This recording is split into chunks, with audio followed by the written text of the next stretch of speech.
പുത്രന്റെയും പരിശുദ്ധാത്മാവിന്റെയും നാമത്തിൽ ആമേൻ. യേശുവിൽ സ്നേഹമുള്ള സഹോദരങ്ങളെ, വീണ്ടും ഒരു ദിവസം കൂടി കർത്താവിന്റെ വചനം യോഹന്നാന്റെ സുവിശേഷം പഠിക്കാൻ ദൈവം നമുക്ക് തന്ന അനുഗ്രഹത്തിന് നമുക്ക് നന്ദി പറയാം. പരിശുദ്ധ അമ്മയുടെ മധ്യസ്ഥം അപേക്ഷിച്ചുകൊണ്ട് ഇന്നത്തെ ഈ എപ്പിസോഡിലേക്ക് നമുക്ക് കടക്കാം. നന്മ നിറഞ്ഞ മറിയമേ സ്വസ്തി, കർത്താവ് അങ്ങയുടെ കൂടെ സ്ത്രീകളിൽ അങ്ങ് അനുഗ്രഹിക്കപ്പെട്ടവളാകുന്നു. അങ്ങയുടെ ഉദരഫലമായി ഈശോ അനുഗ്രഹിക്കപ്പെട്ടവനാകുന്നു. പരിശുദ്ധ മറിയമേ തമ്പുരാന്റെ അമ്മേ, പാപികളായ ഞങ്ങൾക്ക് വേണ്ടി ഇപ്പോഴും ഞങ്ങളുടെ മരണസമയത്തും തമ്പുരാനോട് അപേക്ഷിച്ചു വരണമേ. ആമേൻ. പിതാവിനും പുത്രനും പരിശുദ്ധാത്മാവിനും സ്തുതി, ആദ്യം മുതൽ എന്നേക്കും. ആമേൻ. യോഹന്നാന്റെ സുവിശേഷം 5-ാം അധ്യായം 29 വരെയുള്ള വാക്യങ്ങളാണ് നമ്മൾ കഴിഞ്ഞ എപ്പിസോഡിൽ കാണാനായിട്ട് പരിശ്രമിച്ചത്. യോഹന്നാൻ 5-ാം അധ്യായം 29 വരെയുള്ള വാക്യങ്ങളിൽ യേശു താൻ പിതാവായ ദൈവവുമായി സമനാണ് എന്ന് പ്രഖ്യാപിക്കുകയായിരുന്നു. താനും പിതാവും ഒന്നാണ് എന്ന് ഈശോ പ്രഖ്യാപിച്ചു. സാബത്തിൽ ജോലി ചെയ്യാൻ പാടില്ല എന്ന യഹൂദന്മാരുടെ നിയമത്തെ വെല്ലുവിളിച്ചുകൊണ്ട് കിടക്ക ചുമന്നുകൊണ്ട് പോയവനെ ചോദ്യം ചെയ്യുമ്പോൾ അവനെ സുഖപ്പെടുത്തിയത് യേശുവാണെന്ന് തിരിച്ചറിയുമ്പോൾ ജെറുസലേമിലെ യഹൂദന്മാരും യേശുവും തമ്മിലുണ്ടായ വിവാദപരമായ ഒരു സംഭാഷണത്തിന്റെ ഒടുവിലാണ് യേശു താനും പഴയ നിയമത്തിലെ യഹോവയായ ദൈവവും ഒന്നാണ് എന്ന വിധത്തിൽ പ്രകടമായി സ്പഷ്ടമായി സംസാരിക്കുന്നത്. അപ്പോൾ അങ്ങനെ പിതാവ് തന്നോട് സമനാണെന്നും താനും പിതാവ് ഒന്നാണെന്നും പ്രഖ്യാപിക്കുമ്പോൾ നമ്മൾ കഴിഞ്ഞ ക്ലാസ്സിൽ കണ്ടത് പിതാവ് ചെയ്യുന്ന അതേ പ്രവൃത്തികൾ പുത്രൻ ചെയ്യുന്നു എന്ന് യേശു അവകാശപ്പെട്ടു.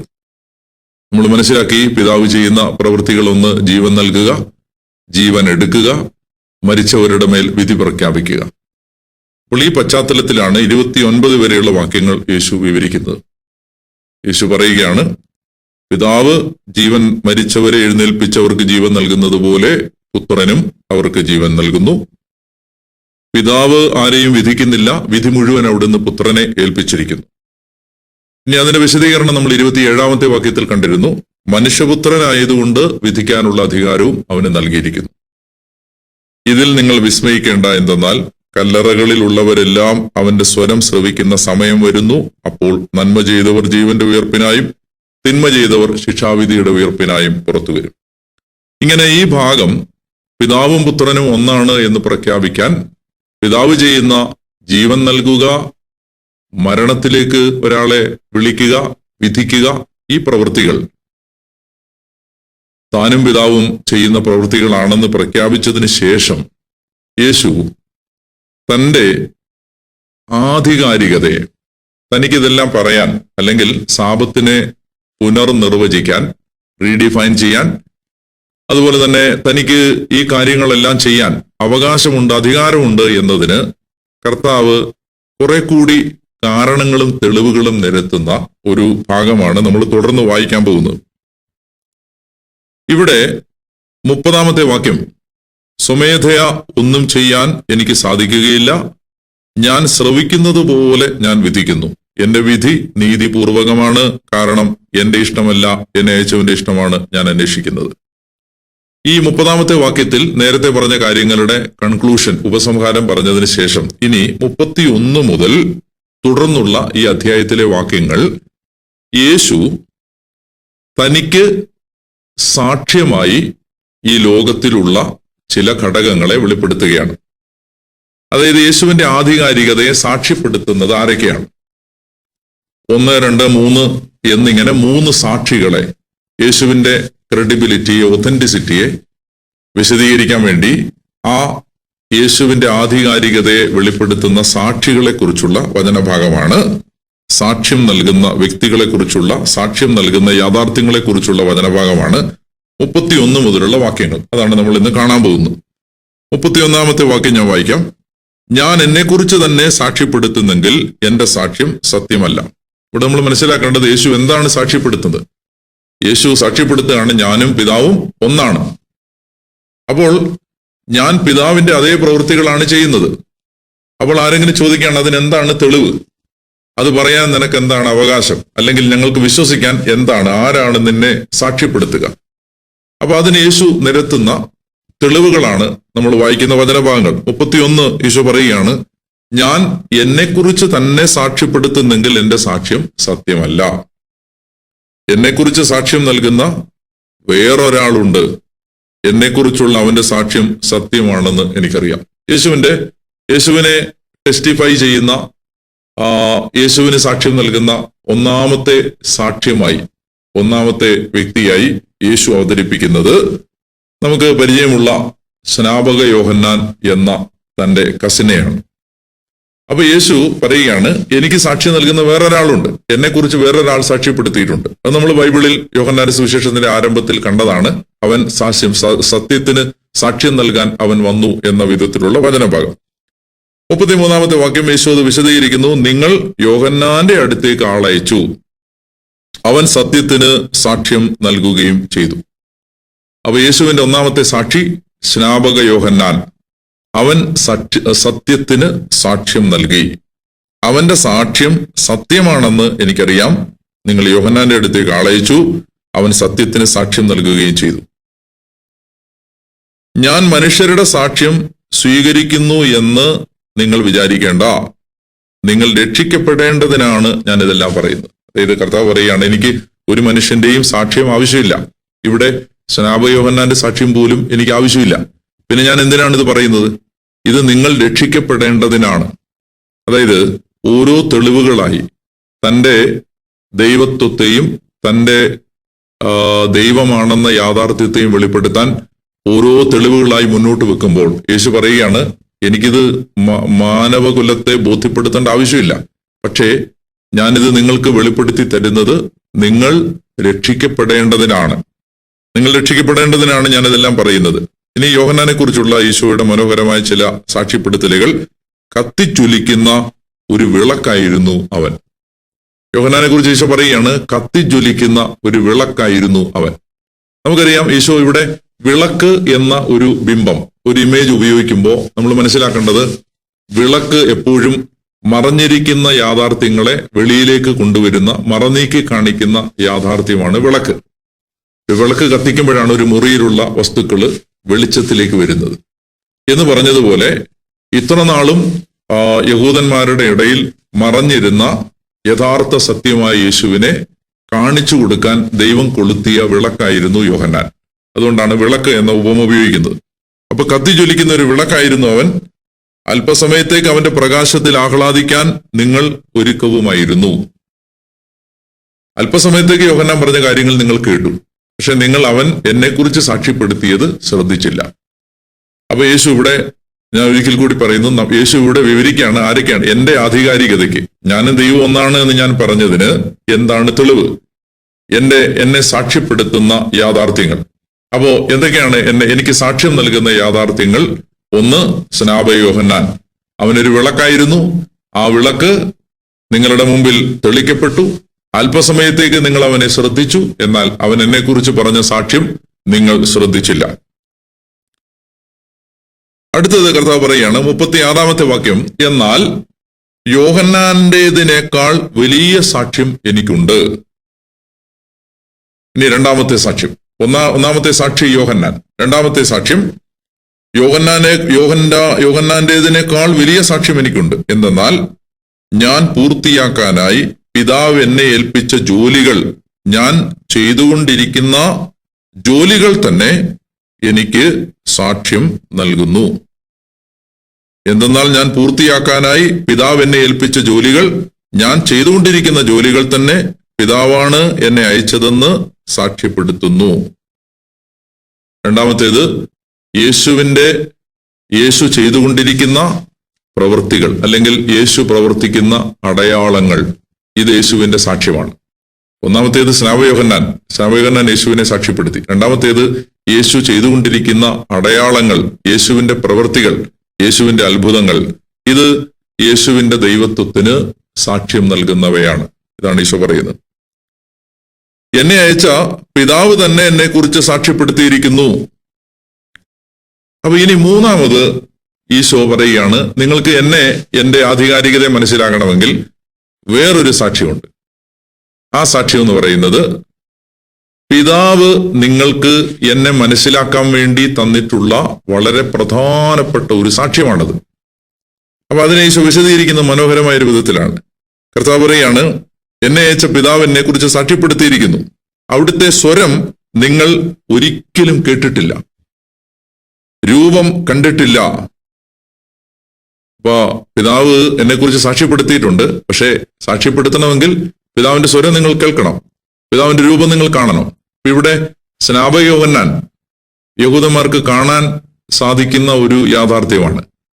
അതുപോലെ തന്നെ യേശുവിന്റെ അടയാളങ്ങൾ മനുഷ്യന് കാണാം. എന്നാൽ പിതാവ് സാക്ഷ്യപ്പെടുത്തുന്നത് പിതാവിനെ ആരും കണ്ടിട്ടില്ല, പിതാവിന്റെ സ്വരം ആരും കേട്ടിട്ടുമില്ല. എന്നിട്ട് ഈശോ പറയുകയാണ്, ആ പിതാവ് സാക്ഷ്യപ്പെടുത്തിയത് പക്ഷേ നിങ്ങളുടെ കൺമുമ്പിലുണ്ട്. ആ സാക്ഷ്യം അതെവിടെയാണ്? അതാണ് വിശുദ്ധ ലിഖിതങ്ങൾ. അതാണ് തുടർന്ന് ഈശോ പറയുന്നത്, അവിടുന്ന് അയച്ചവനെ നിങ്ങൾ വിശ്വസിക്കാത്തത് കൊണ്ട് അവിടുത്തെ വചനം നിങ്ങളിൽ വസിക്കുന്നില്ല. അവിടുന്ന് അയച്ചവനെ വിശ്വസിക്കാത്തത് കൊണ്ട് അവന്റെ വചനം നിങ്ങളിൽ വസിക്കുന്നില്ല. അടുത്ത വാക്യം ഈശോ പറയുകയാണ്, ബൈബിളിനെ കുറിച്ച് ഈശോയുടെ വായിൽ നിന്ന് വന്ന മനോഹരമായ ഒരു വാചകമാണിത്. വിശുദ്ധ ലിഖിതങ്ങൾ, ഹോളി സ്ക്രിപ്ചർ, വിശുദ്ധ ലിഖിതങ്ങൾ. ഈശോ പറയുന്നത് വിശുദ്ധ ലിഖിതങ്ങൾ എന്നാണ്, തിരുവെഴുത്തുകൾ എന്നാണ്. അതായത് ബൈബിളിന്റെ ഒരു ഒതന്റിസിറ്റിയെ നമ്മൾ പരിശോധിക്കുമ്പോൾ ഈശോയാണ് അതിന്റെ ആധികാരികതയെ പറഞ്ഞു തന്ന ഒന്നാമത്തെ ആള്. ഈശോ പല സന്ദർഭങ്ങളിലും വിശുദ്ധ ലിഖിതങ്ങൾ എന്നാണ് ബൈബിളിനെ പരാമർശിക്കാൻ ഉപയോഗിച്ച പദം. മറ്റൊരിടത്ത് ഈശോ പറയുന്നുണ്ട്, വിശുദ്ധ ലിഖിതങ്ങളോ ദൈവത്തിന്റെ ശക്തിയോ അറിയാത്തത് കൊണ്ടല്ലേ നിങ്ങൾക്ക് തെറ്റുപറ്റിയത്. അപ്പോ യേശു പഴയ നിയമത്തെ അല്ലെങ്കിൽ ബൈബിളിനെ, യഹൂദന്റെ വേദപുസ്തകത്തെ പരാമർശിക്കാൻ ഉപയോഗിച്ച വാക്കാണ് വിശുദ്ധ ലിഖിതങ്ങൾ.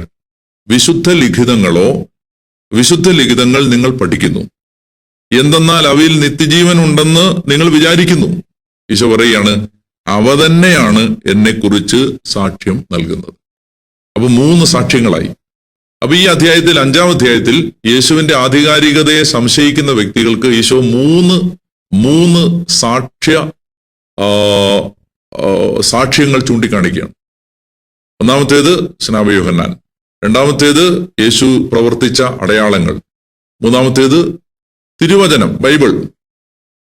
40-ാമത്തെ വാക്യം, എന്നിട്ടും നിങ്ങൾക്ക് ജീവൻ ഉണ്ടാകേണ്ടതിന് എന്റെ അടുത്തേക്ക് വരാൻ നിങ്ങൾ വിസമ്മതിക്കുന്നു. ഇവിടെ വിശുദ്ധ ലിഖിതങ്ങളെ കുറിച്ച് പരാമർശിക്കുമ്പോൾ ഒരു കാര്യം കൂടി വിശദീകരിക്കേണ്ടതുണ്ട്. അതായത് പിതാവിനെ നിങ്ങൾ കണ്ടിട്ടില്ല, പിതാവിന്റെ സ്വരം നിങ്ങൾ കേട്ടിട്ടില്ല. പക്ഷേ പിതാവിനെ കാണാനും പിതാവിന്റെ സ്വരം കേൾക്കാനും നമുക്ക് വിശുദ്ധ ലിഖിതങ്ങൾ അല്ലെങ്കിൽ ബൈബിൾ നൽകപ്പെട്ടിരിക്കുന്നു. പിതാവിനെ കാണാനും പിതാവിനെ കേൾക്കാനും നമുക്ക് നൽകപ്പെട്ടിരിക്കുന്ന നമ്മുടെ കൺമുമ്പിലുള്ള ഒരു സാക്ഷ്യമാണ് ബൈബിൾ. അപ്പൊ അതുകൊണ്ട് നമ്മൾ വചനം വായിക്കുമ്പോൾ ഈ തിരുവചനത്തിലൂടെ പിതാവായ ദൈവം തന്റെ മക്കളോട് നേരിട്ട് സംസാരിക്കുകയാണ്. Catechism of the Catholic church അങ്ങനെ വ്യക്തമായിട്ട് പറയുന്നുണ്ട്, വിശുദ്ധ ലിഖിതങ്ങളിലൂടെ പിതാവായ ദൈവം തന്റെ മക്കളോട് നേരിട്ട് സംസാരിക്കുകയാണ്.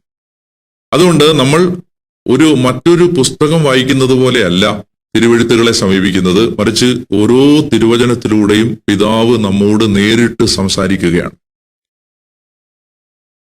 അപ്പോ ഇനി മറ്റൊരു കാര്യം കൂടി ഇവിടെ ഈശോ പറയുന്ന വിശുദ്ധ ലിഖിതങ്ങൾ എന്നെക്കുറിച്ച് സാക്ഷ്യം നൽകുന്നു എന്ന് പറയുമ്പോൾ, സത്യത്തിൽ ഈ ബൈബിൾ വായിക്കുമ്പോൾ നമ്മൾ തിരയുന്നത് ഒരുപിടി ആശയങ്ങളെ അല്ല, മറിച്ച് ബൈബിൾ വായിക്കുമ്പോൾ നമ്മൾ അന്വേഷിക്കുന്നത് ഒരു വ്യക്തിയെയാണ്. ബൈബിൾ വായിച്ച് അവസാനിപ്പിക്കുമ്പോൾ നമ്മൾ എത്തിച്ചേരുന്നത് യേശുക്രിസ്തു എന്ന വ്യക്തിയിലാണ്. നമുക്ക് വചന വായനയ്ക്ക് സമീപിക്കാവുന്ന ഏറ്റവും നല്ല ഒരു നിലപാടാണ് നമ്മൾ പഴയ നിയമത്തിലെ ഏത് ഗ്രന്ഥം വായിക്കുമ്പോഴും അതിനകത്ത് മറഞ്ഞിരിക്കുന്ന യേശുവിനെ കാണാനുള്ള ഉത്കടമായ ആഗ്രഹത്തോടെ വായിച്ചാൽ നമുക്ക് ബൈബിൾ വ്യത്യസ്തമായ ഒരു വായനാനുഭവം സമ്മാനിക്കും. നമുക്ക് ബൈബിളിൽ നിന്ന് യേശുവിനെ മനസ്സിലാക്കാൻ, യേശു എന്ന വ്യക്തിയെ കാണാൻ. ഇത് അപ്പസ്തോലന്മാരുടെ പ്രബോധനങ്ങൾ മുഴുവൻ അങ്ങനെയായിരുന്നു. അപ്പസ്തോലന്മാര് പ്രസംഗിച്ചപ്പോഴെല്ലാം അപ്പസ്തോലന്മാരുടെ പ്രസംഗത്തിൽ അവര് പഴയ നിയമത്തിൽ ദാവീദ് ഇങ്ങനെ അവനെക്കുറിച്ച് പറഞ്ഞിരിക്കുന്നു, പ്രവാചകൻ വഴി ഇങ്ങനെ അരുളി ചെയ്യപ്പെട്ടത് പൂർത്തിയാകാനാണ് ഇത് സംഭവിച്ചത് എന്നെല്ലാം പറഞ്ഞിട്ട് പഴയ നിയമത്തിലെ ഓരോ സംഭവങ്ങളെയും അപ്പസ്തോലന്മാര് വ്യാഖ്യാനിച്ചത് അത് എങ്ങനെ യേശുവിൽ എത്തി നിൽക്കുന്നു എന്നതിന്റെ അടിസ്ഥാനത്തിലാണ്. മറ്റൊരു ഒരു വളരെ വളരെ പ്രസക്തമായ ഉദാഹരണം ഈ ഗാസായിലേക്കുള്ള വഴിയിൽ വെച്ച് ഒരു എത്യോപ്യ രാജ്ഞിയുടെ കന്താക്കയുടെ ഭണ്ഡാര വിചാരിപ്പുകാരനെ ഫിലിപ്പോസ് കണ്ടുമുട്ടുന്ന ഒരു ഭാഗമുണ്ട്. അവിടെ ആ ഷണ്ടൻ ആ രഥത്തിനകത്തിരുന്ന് അയാൾ വായിച്ചുകൊണ്ടിരുന്നത് യെശയ്യാ പ്രവചനം 53-ാം അധ്യായമാണ്. അപ്പോ ഫിലിപ്പോസ് ആ രഥത്തിന് ചേർന്ന് നടക്കാൻ ആത്മാവിൽ പ്രേരണ കിട്ടുമ്പോൾ ഫിലിപ്പോസ് ആ രഥത്തോട് ചേർന്ന് നടക്കുന്നു.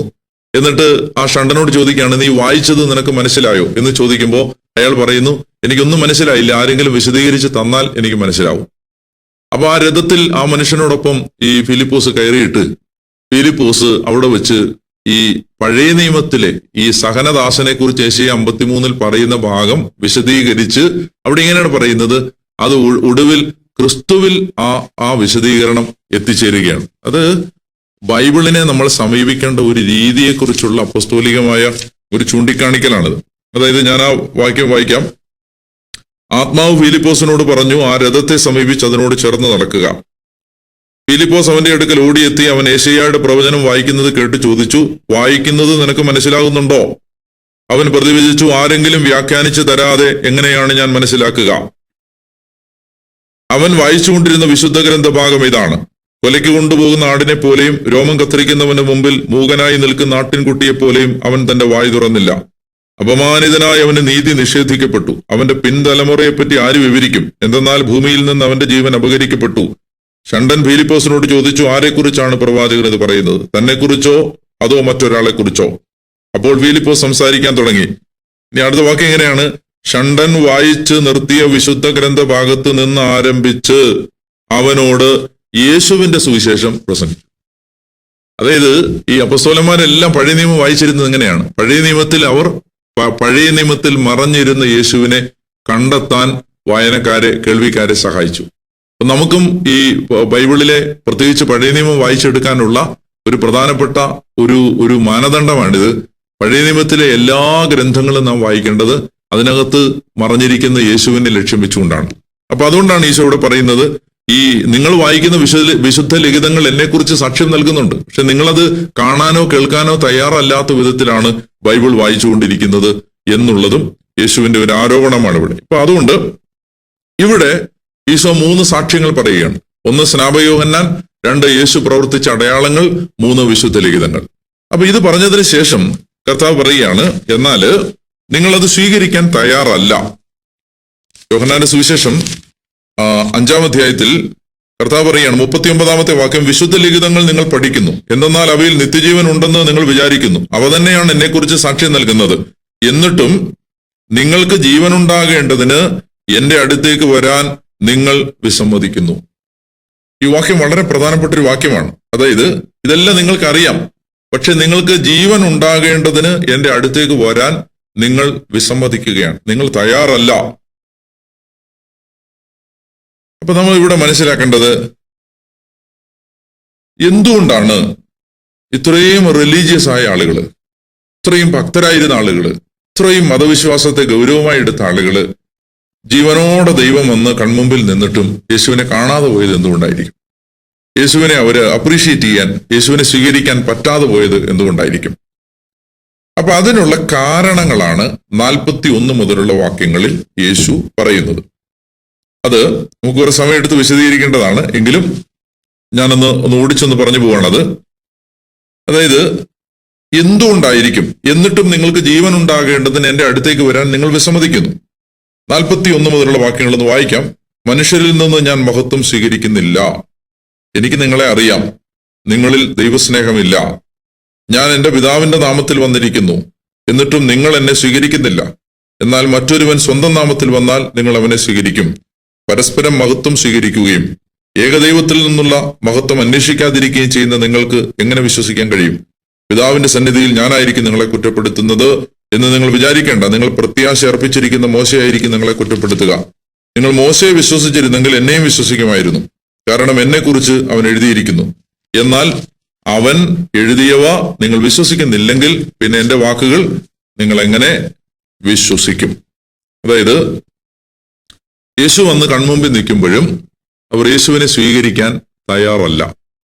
നമ്മൾ ഇന്ന് ഈ ഭാഗം, ഈ വിചിന്തനം അവസാനിപ്പിക്കുമ്പോൾ എനിക്ക് നിങ്ങളെ ധ്യാനപൂർവം നമ്മൾ ഓരോരുത്തരും നമ്മുടെ ഹൃദയത്തിലേക്ക് തിരിഞ്ഞ് പരിശോധിക്കേണ്ട ഒരു സംഗതി, നമുക്ക് ദൈവത്തെ കാണാനും യേശുവിനെ കാണാനും യേശുവിനെ അനുഭവിക്കാനുമുള്ള സാധ്യതകൾ നമ്മുടെ കൺമുമ്പിൽ തെളിവോടെ നമ്മുടെ മുൻപിൽ കൊണ്ടുവന്ന് നിർത്തുമ്പോഴും നമ്മൾ യേശുവിനെ പലപ്പോഴും മനസ്സിലാക്കുന്നതിനോ സ്വീകരിക്കുന്നതിനോ തയ്യാറാവുന്നില്ല. അങ്ങനെ തയ്യാറാവാത്തതിന് പ്രധാനമായും യേശു ചൂണ്ടിക്കാണിക്കുന്ന ഒരു കാരണം പറഞ്ഞ് ഞാൻ ഇന്ന് അവസാനിപ്പിക്കാം. ആ ഒരു കാരണം ഇതാണ്. കർത്താവ് പറയാണ്, നിങ്ങൾ സമ്മതിക്കുന്നില്ല, വിസമ്മതിക്കുന്നു എന്ന് പറഞ്ഞാൽ നിങ്ങൾക്ക് അതിനുള്ള മനസ്സില്ല. You lack the will to accept Jesus Christ as he is when he is presented to you as he is. അപ്പോ സ്വീകരിക്കാനുള്ള മനസ്സില്ലായ്മ ഒന്നാം അധ്യായത്തിൽ നമ്മൾ കണ്ടതാണ്. അവൻ സ്വന്തം ജനത്തിന്റെ അടുത്തേക്ക് വന്നു, പക്ഷെ അവർ അവനെ സ്വീകരിച്ചില്ല. They failed to accept him because they did not have the will to accept him. അപ്പൊ യേശുവിനെ സ്വീകരിക്കാനുള്ള ഒരു മനസ്സില്ലായ്മ, അവർക്ക് അതിനുള്ള കഴിവില്ലായ്മയല്ല, മനസ്സില്ലായ്മയാണ്. അപ്പൊ അതുകൊണ്ട് അതിനെ യേശു ഇനി കുറെ അധികം പാഠങ്ങൾ നൽകി വിശദീകരിക്കുന്നതാണ് താഴോട്ടുള്ള വാക്യങ്ങൾ. അത് നമുക്ക് കർത്താവിന്റെ കൃപയിൽ അടുത്ത എപ്പിസോഡിൽ കാണാനായിട്ട് പരിശ്രമിക്കാം. നമുക്ക് ഇന്ന് കർത്താവ് ഈ വചനങ്ങൾ വായിക്കുമ്പോൾ ഈ വചനങ്ങളിൽ നിന്ന് നമുക്ക് യേശുവിനെ നമ്മുടെ കൺമുമ്പിൽ കാണാതെ പോകാതിരിക്കാൻ, യേശുവിനെ ബൈപ്പാസ് ചെയ്ത് പോകാതിരിക്കാൻ കർത്താവെ ഞങ്ങൾക്ക് കൃപ തരണമേ എന്ന് ആഗ്രഹിക്കുകയും പ്രാർത്ഥിക്കുകയും ചെയ്യാം. നന്മ നിറഞ്ഞ മറിയമേ സ്വസ്തി, കർത്താവ് അങ്ങയുടെ കൂടെ സ്ത്രീകളിൽ അങ്ങ് അനുഗ്രഹിക്കപ്പെട്ടവളാകുന്നു, അങ്ങയുടെ ഉദരഫലമായി യേശു അനുഗ്രഹിക്കപ്പെട്ടവനാകുന്നു. പരിശുദ്ധ മറിയമേ തമ്പുരാന്റെ അമ്മേ, പാപികളാ ഞങ്ങൾക്ക് വേണ്ടി ഇപ്പോഴും എപ്പോഴും ഞങ്ങളുടെ മരണസമയത്തും തമ്പുരാനോട് അപേക്ഷിച്ചു കൊള്ളണമേ. ആമേൻ. പിതാവിന്റെയും പുത്രന്റെയും പരിശുദ്ധാത്മാവിന്റെയും നാമത്തിൽ ആമേൻ.